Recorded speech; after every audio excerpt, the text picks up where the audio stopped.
রাতের বেলায় মোটু আর পাতলু ঘুমিয়েছিল।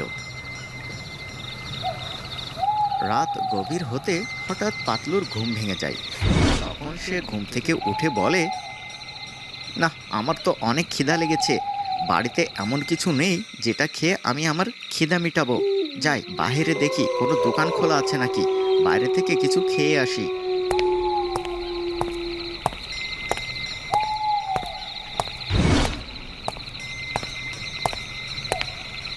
এরপর পাতলু ঘর থেকে বেরিয়ে পড়ে খাবার খাওয়ার উদ্দেশ্যে। তারপর সে বাইরে এসে হাঁটতে থাকে, কিন্তু তখন রাত গভীর হয়ে গেছে। তাই চারিদিকে দোকানপাট সব বন্ধ, আর চারিদিকে নিস্তব্ধ। মাঝে মাঝে কুকুরের ডাক শোনা যাচ্ছে।